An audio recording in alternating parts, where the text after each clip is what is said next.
Muy buen día, mis queridos y amados hermanos. Qué bueno que otra vez nos juntamos de esta manera. No es la manera que quisiéramos, la manera es de poder estar juntos, juntos literalmente, y darnos un abrazo, mirarnos, vernos los unos a los otros. Y eso lo anhelo en mi corazón, tengo el deseo inmenso de verlos otra vez y de poder decirles cuánto les aprecio de manera personal. Sin embargo, ya todos sabemos esta situación por la que atraviesa el mundo y obviamente nuestro país también. Y esto nos lleva entonces a estar confinados en nuestras casas, tomando esto como una buena medida para que todo siga transcurriendo de la mejor manera.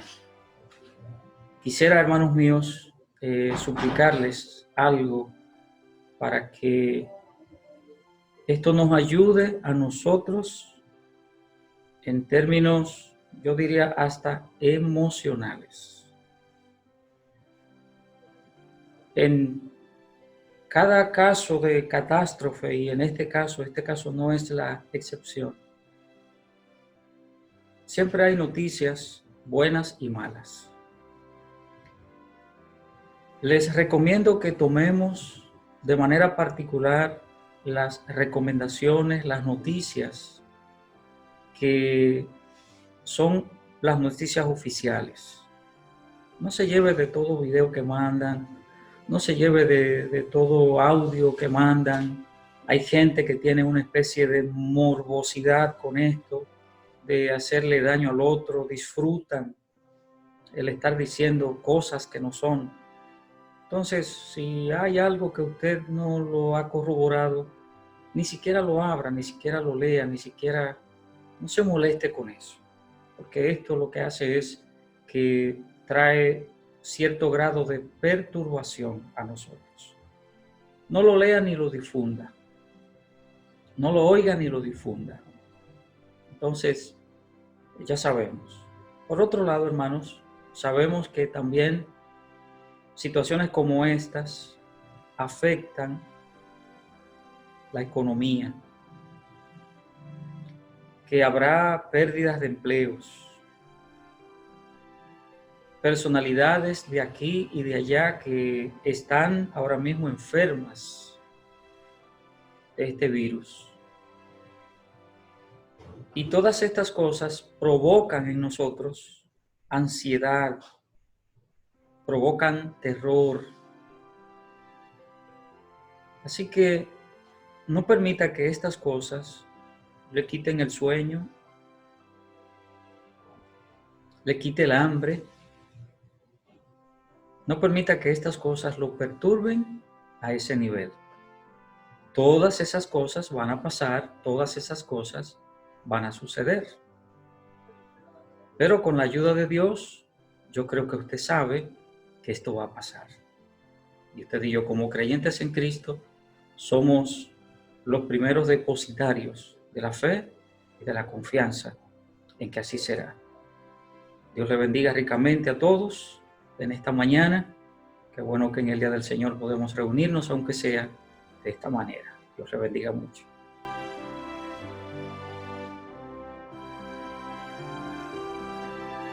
Muy buen día, mis queridos y amados hermanos.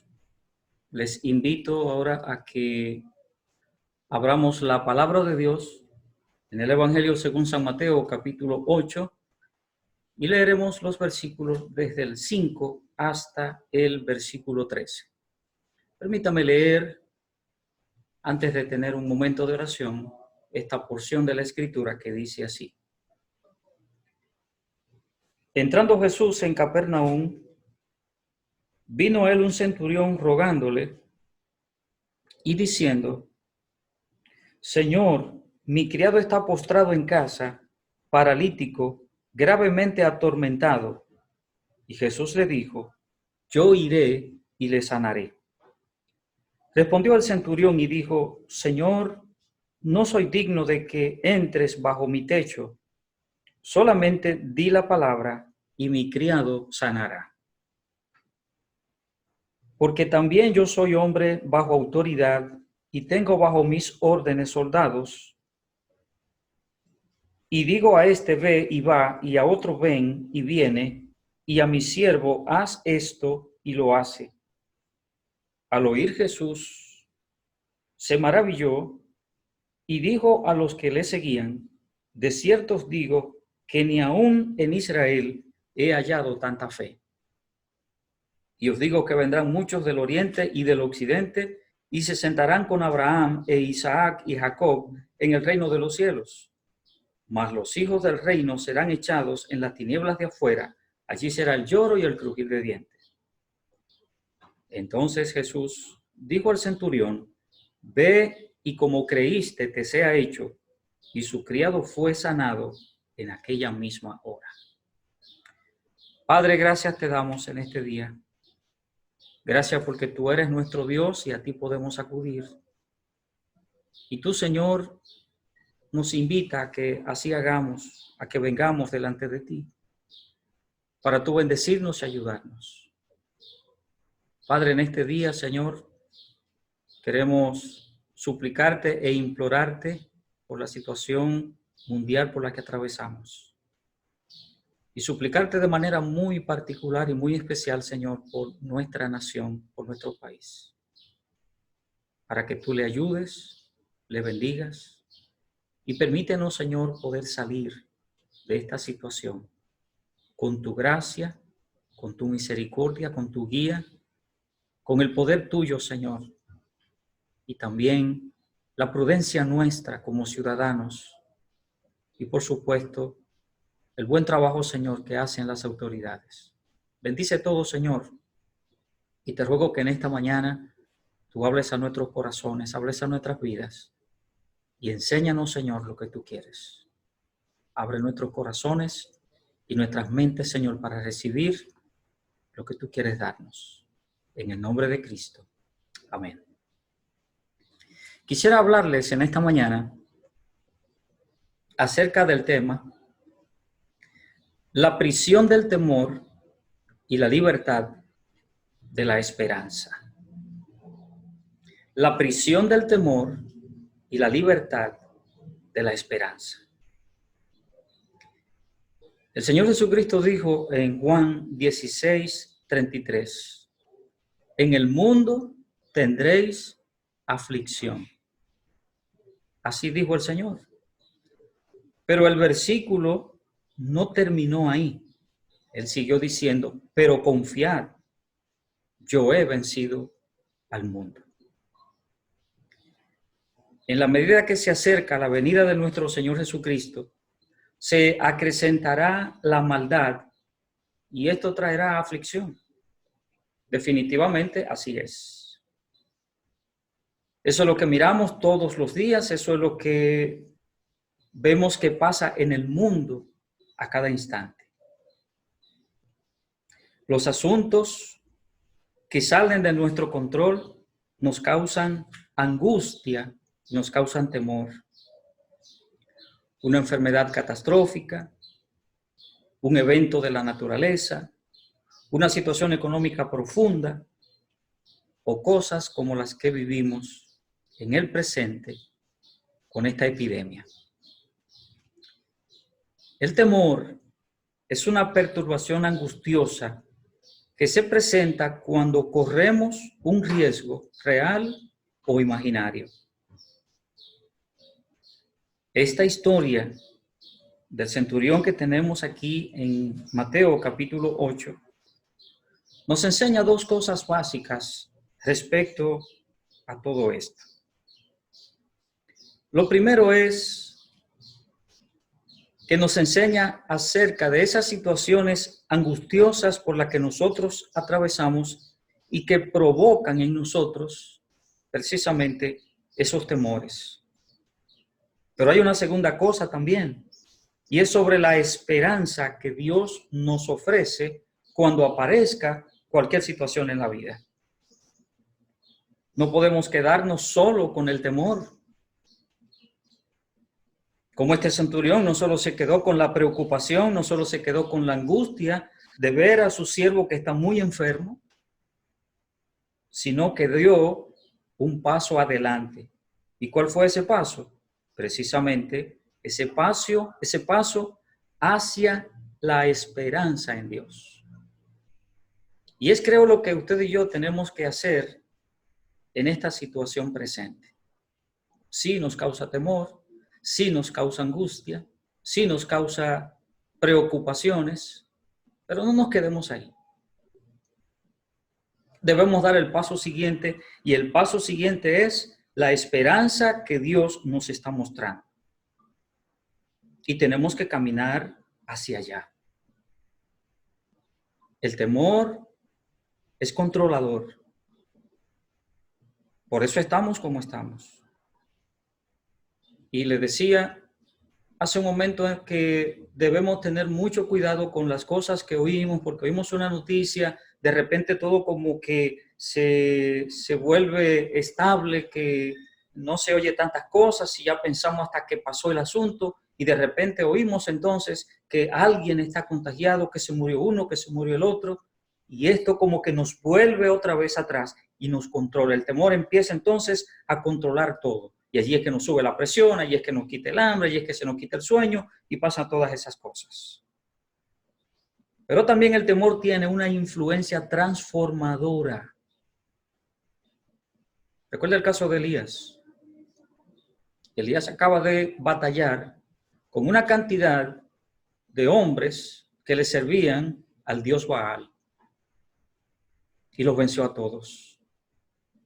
El Dios soberano al que él le servía le demostró que no es el hecho de que hubiese una cantidad de sacerdotes que le servían a aquel Dios falso, aquel ídolo.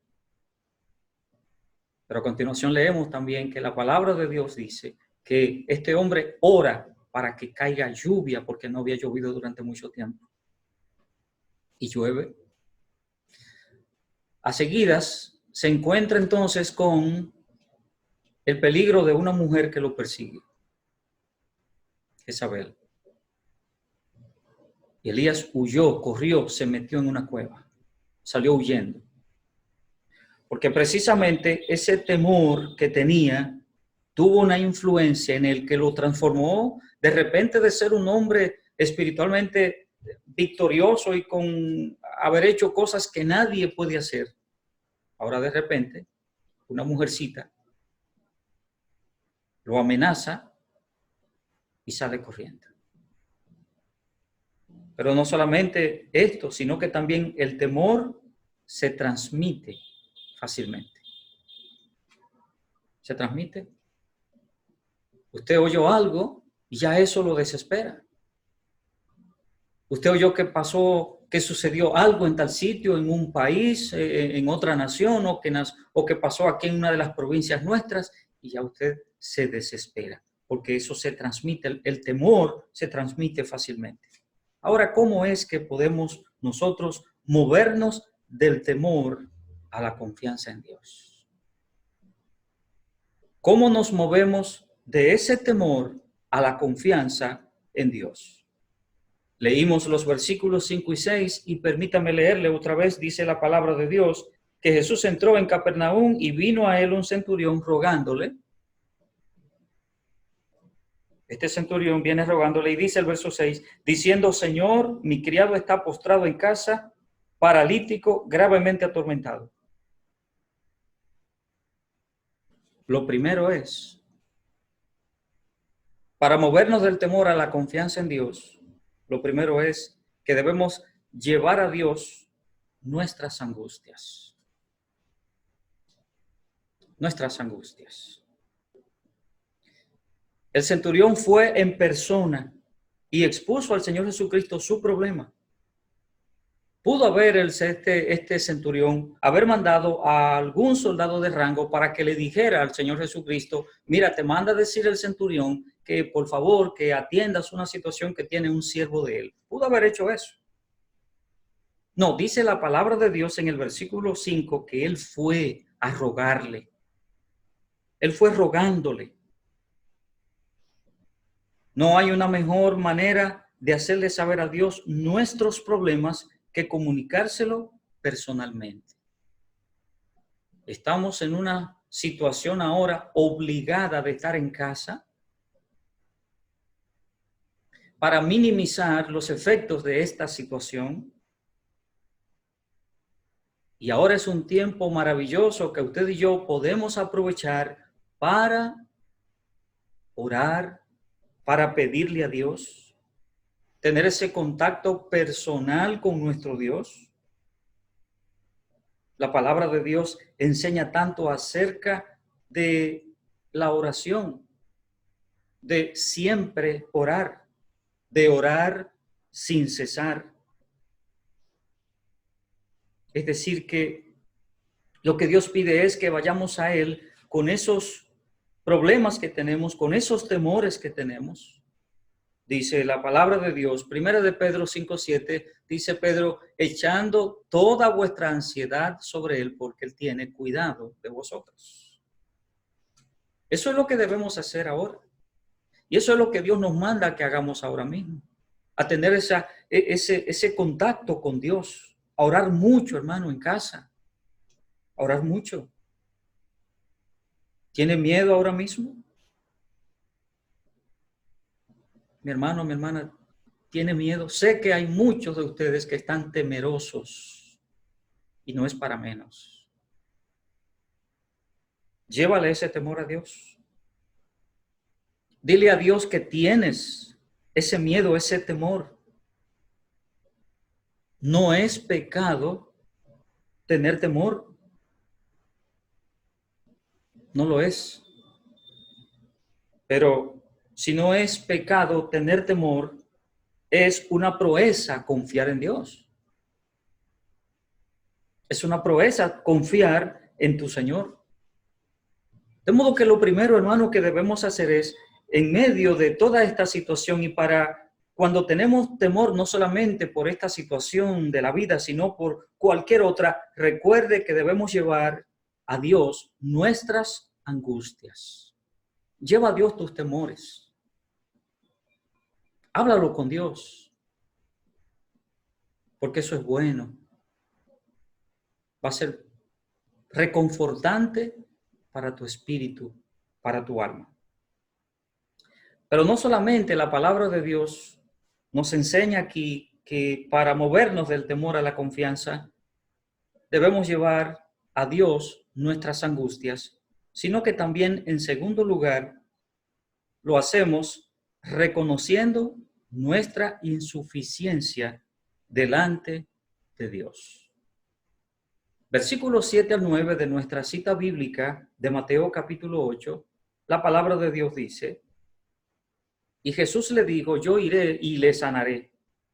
Respondió el centurión y dijo, Señor, no soy digno de que entres bajo mi techo, solamente di la palabra y mi criado sanará. Porque también yo soy hombre bajo autoridad y tengo bajo mis órdenes soldados, y digo a este, ve y va, y al otro, ven y viene, y a mi siervo, haz esto, y lo hace.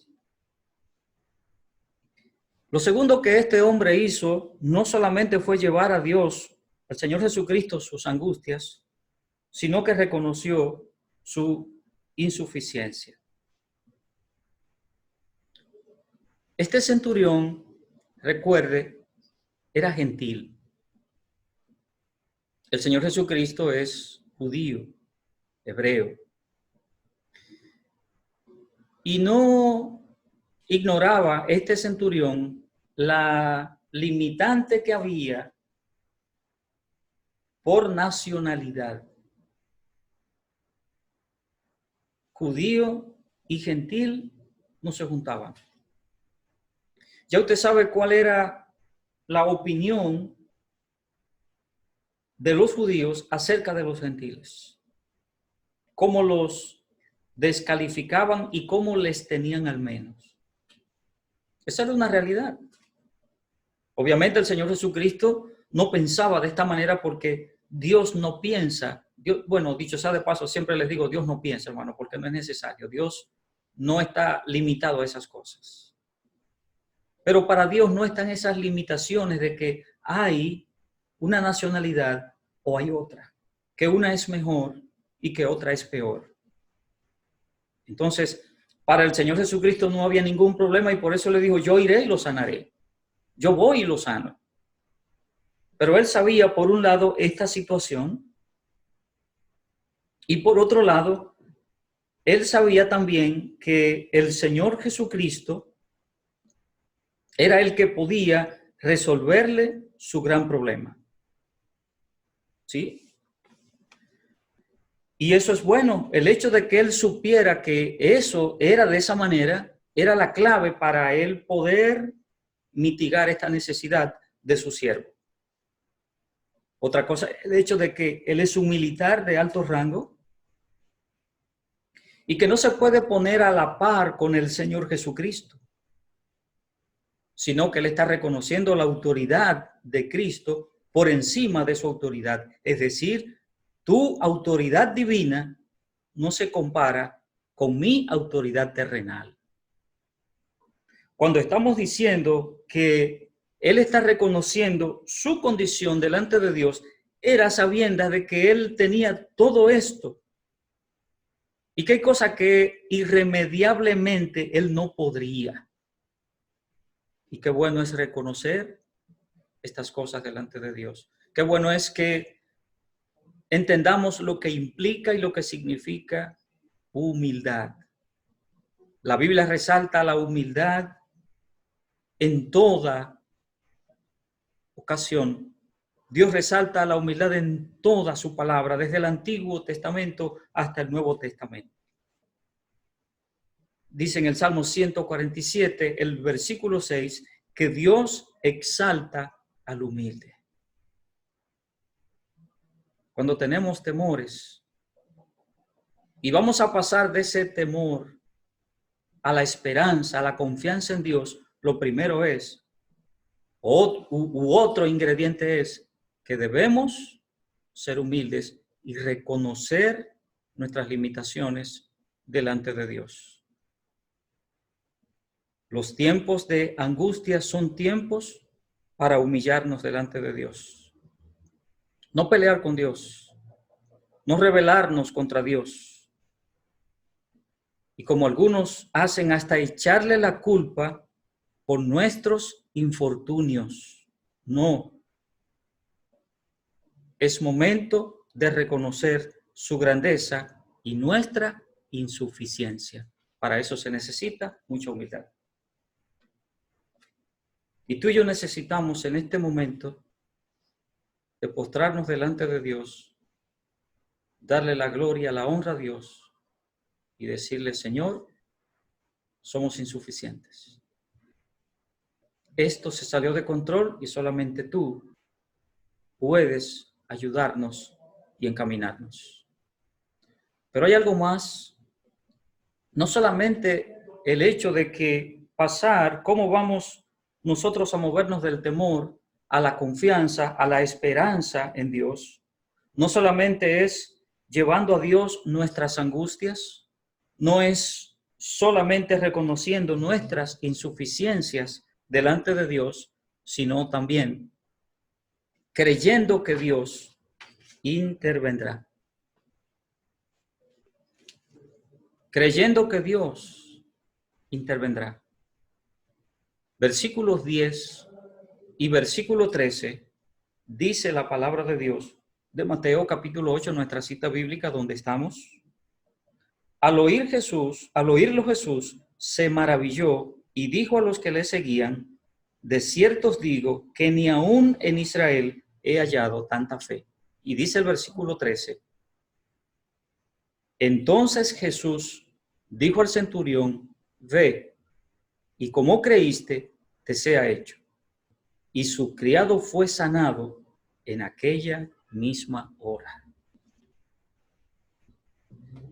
Tenemos entonces que creer que Dios va a intervenir. Sí, imaginemos que lo anterior todo es correcto. Todo es bueno, tenemos que venir a Dios, tenemos que entender nuestra insuficiencia, pero ahora tenemos que creer también en la intervención de Dios. La fe es la que provoca la intervención de Dios. Nuestra confianza en Dios es que provoca su intervención. Hay algo importante que leemos nosotros, encontramos cuando leemos en el libro de Génesis, cuando Dios envió las plagas a Egipto. Las ocasiones en las que Faraón no endureció su corazón delante de Dios, la plaga no fue quitada hasta que Moisés lo pidió a Dios. Cuando Dios lo pedía, entonces, cuando Moisés lo pedía, a Dios, entonces Dios quitaba la plaga. Así lo leemos. Por ejemplo, le doy dos casos. En el caso de la plaga de las ranas, en Génesis capítulo 8, versículos 12 y 13, dice la palabra de Dios, y clamó Moisés tocante a las ranas. E hizo Jehová conforme a la palabra de Moisés. Oiga, qué maravilla, hermano. Que Dios inclinó su oído. Es como que Dios obedeció a Moisés. Porque lo que dice allí es, e hizo Jehová conforme a la palabra de Moisés. Lo que solemos leer, hermano, tantas veces en la Biblia es que hombres y mujeres que le servían a Dios habían hecho conforme a la palabra de Dios. Encontramos mucho eso en el caso de David, que hizo conforme a la palabra de Dios. Encontramos el caso contrario en el caso de Saúl, que no obedeció a la palabra de Dios, que no hizo conforme a la palabra de Dios. Aquí encontramos entonces que es Dios el que se inclina al hombre. Cuando hay actos de fe, la palabra de Dios nos enseña que el Señor interviene. Igualmente, cuando hubo la plaga de moscas, en los versículos 30 y 31 del capítulo 8 de Génesis. Y Moisés oró a Jehová, y Jehová hizo conforme a la palabra de Moisés. El centurión acudió a Cristo en súplica, dice la palabra de Dios, rogándole. Dios responde a nuestros actos de fe a través de la oración. La palabra de Dios expresa que una de las cosas por la que Dios se maravilla de nosotros es por nuestros actos de fe, y eso es lo que dice el versículo número 10 que acabamos de leer. Al oírlos, Jesús se maravilló. Habrán leído en las noticias que el presidente Donald Trump ha pedido regresar a la oración al pueblo norteamericano. Y ya oímos en uno de los discursos de nuestro presidente, Danilo Medina, que citó a segundo libro de Crónicas, capítulo 7, el versículo 14. Versículo que nos invita a la oración, a clamar a Dios. En el capítulo 7, versículo 5, 17, Lucas capítulo 17, versículos 5 y 6, los discípulos pidieron al Señor Jesucristo que les aumentara la fe. Y eso es bueno, es maravilloso. La respuesta del Señor Jesucristo fue sorprendente y le dice, si ustedes tuvieran fe como un granito de mostaza, pudieran decirle a este sicómoro, a este árbol, que se desarraigara y se trasladara al mar, y le obedecería. ¿Sabe lo que es un granito de mostaza? Para los que no han visto un granito de mostaza, pero sí ha visto nosotros como dominicanos, un granito de cilantro. La frutita que echa la verdura comúnmente como nosotros la conocemos. Más pequeño que eso es un granito de mostaza. Cristo no demandó una fe gigantesca, sino una fe real. El asunto de la fe ocurre, nosotros quisiéramos que ocurriera así, el Señor dando un clic.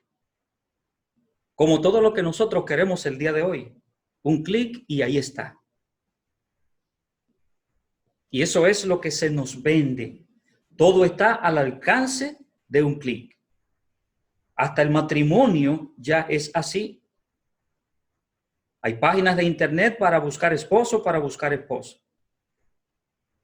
Sé que probablemente ha visto un programa de televisión que se llama Solo en 90 días. Es decir, gente que se conoció por internet y se casan en 3 meses. Todo ocurre en 3 meses. Sin amarse, buscando un visado, buscando una residencia, buscando quién sabe qué cosa, y por eso a los pocos meses están divorciados. La fe está asociada a la confianza en Dios. Acudimos demasiado a lo humano. En la práctica cristiana podemos encontrar que nos vamos más a la confianza en el hombre que a la confianza en Dios. Y por otro lado, hemos cultivado una fe estrictamente religiosa, una fe que aprendimos de la religiosidad tradicional desde que éramos pequeños. La fe está cimentada en la relación vital con Dios. No podemos tener fe en un Dios desconocido. Tú no puedes tener fe en un Dios que tú no conoces.